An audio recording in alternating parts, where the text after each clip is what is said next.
Rogers, D1Baseball.com, joins us right now. And Kendall, we're going to start you off. We've been teasing this for the first 30 minutes of the show. Southern Miss gets snubbed from the preseason top 25. Why were they not ranked, in your opinion?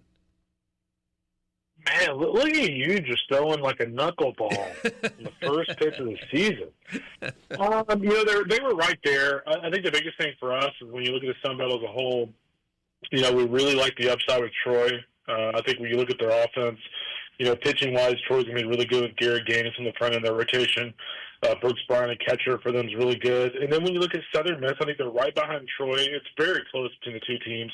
I think the biggest thing when I look at, Southern Miss is, just from a sheer, offensive standpoint, I'm just very curious to see how this lineup looks this year. I think if you look overall, obviously, you're getting Russo back. Monasterio, to me, is kind of the breakout candidate for me. Obviously, it's kind of weird to call him a breakout candidate because he had 11 home runs and 53 RBIs last year. But he also did have a 360 OBP with a batting average below 250. So, I think he's a guy that's going to be a lot more consistent this year.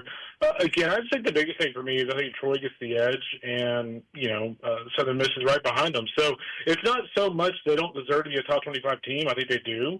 It's just there's other teams ahead of them in the pecking order. And the fact of the matter is when you're doing this exercise, there are 15 to 20 teams that you can legitimately look at, Southern Miss included. I think Louisiana is another team just in the same boat that you can look at and go, hey, that's a top 25 caliber club.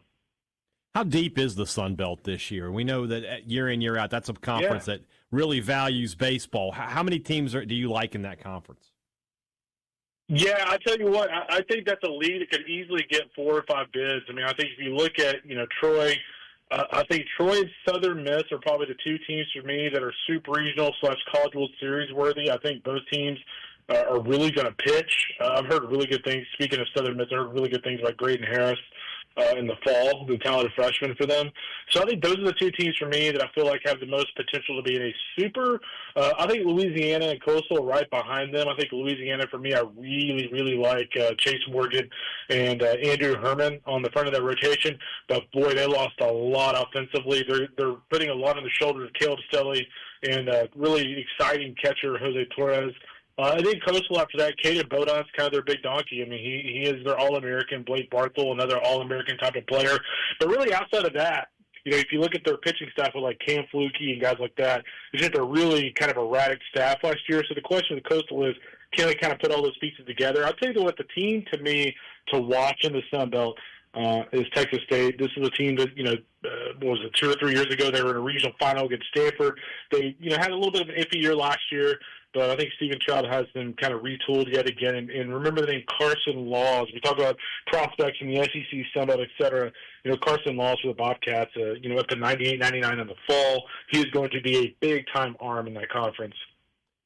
A lot of depth in that conference. Obviously, a lot of depth in the SEC as well. Maybe more depth than ever before. We've been talking about basketball and how much depth there is this year.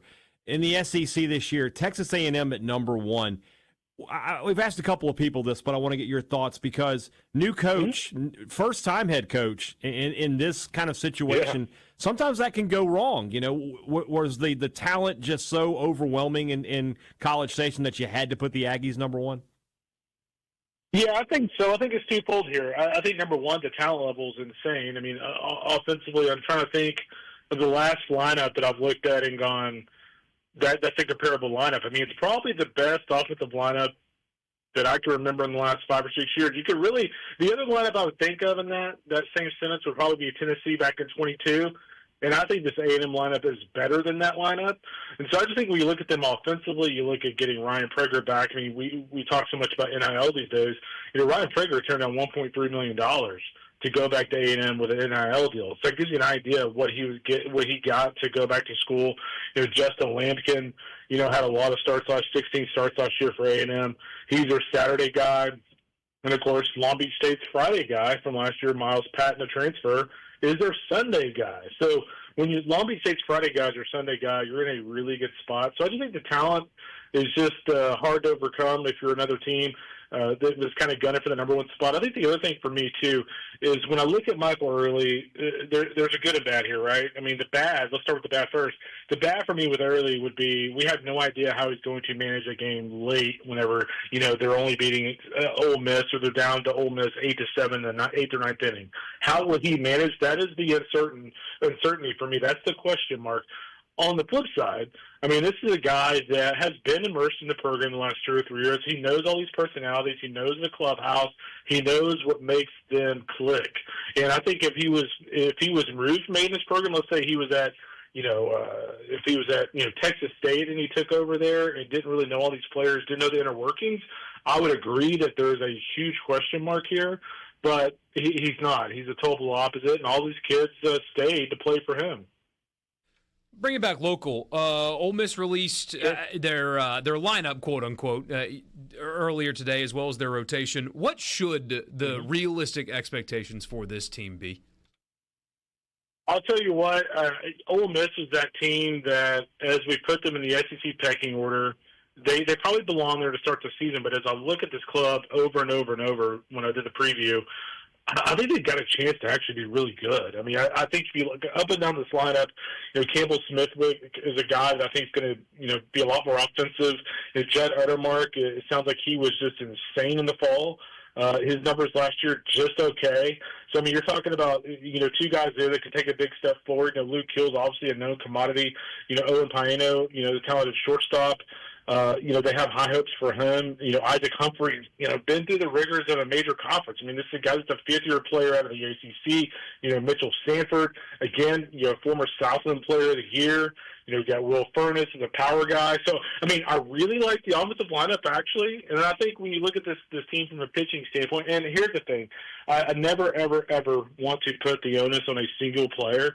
But if there is the ultimate key to Ole Miss's club this year, it's Hunter Elliott. If Hunter Elliott is even close to what he was during that magical season, this is going to be a really good team, I think, because he gives them that attitude, he gives them that frontline stuff that they've lacked at times. And so, I think Riley Maddox is one of those guys that to me is a lot better. Was a lot better last year than his numbers would have indicated. I think I saw him 2 or 3 times last year, and had you told me that his ERA was close to 6, I would have thought you're crazy. I think the stuff plays up much better than that. And of course, Mason Nichols, Connor Spencer, etc. Those are all talented guys who, again, have a lot of experience in this league. So, on the negative, they're picked towards the bottom of the SEC. But I think if there's one team in that bottom 3 or 4 that could really shock some people, I think it would Ole Miss. But it wouldn't shock me that much, to be honest with you. Here at Mississippi State, obviously preseason top 25, picked 9th in the SEC. But 9th in the SEC means you're in the hosting discussion for sure. Did you get the impression that last year – I won't ask you about hosting just yet, Kendall. We'll wait a few weeks before we get into that discussion. That, but did you get the impression that last year was kind of like turning the router off and turning it back on with Mississippi State? They had those 2 down years after the national title, but back in postseason play and probably should have hosted last year. Do you feel like those programs back on the tracks? Yeah, and I like that analogy to kind of restarting the router, because I don't think that Chris Lemonis and the staff just after winning the national championship just all of a sudden forgot how to coach. And obviously, they had some lean moments there, but I think a team takes on the personality of his coach, and I think anybody would agree. I think Chris would probably agree with this. When you go back to 2 years ago, that was a program that I felt like was playing nervous, like from Lemonis in the dugout to the faces on the faces of players during crunch time. That was a program to me that looked nervous, was just waiting for something bad to happen. Whereas I feel like last year they recalibrated themselves. It was kind of that old school like Mississippi State that we're kind of used to. Lemonis was a lot more fired up in post game press conferences and things like that. There's a lot more just confidence there with him.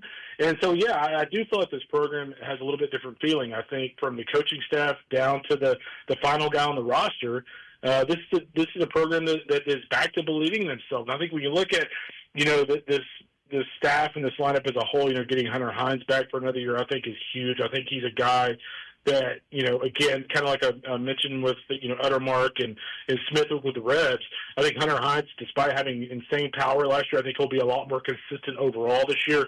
Ace Reese, for me, is a guy that I think is going to have a monster season. I saw him his fall freshman year at U of H, where he transferred from. And, he was just one of those guys that, immediately you were thinking, this is a dude. And, again, I think he was way better than what his numbers would indicate in Houston last year. I think he's a phenomenal he's going to be a phenomenal player for them. You've got some other really nice pieces. Noah Sullivan, a two-way guy that can really help them in a multitude of ways. And of course, in the transfer portal, Jacob Pruitt from Indiana State is certainly a premium arm. So again, I think Mississippi State will be in the hosting mix. And I think on the other, they're a little bit north. I think Ole Miss is a club that could surprise a lot of people.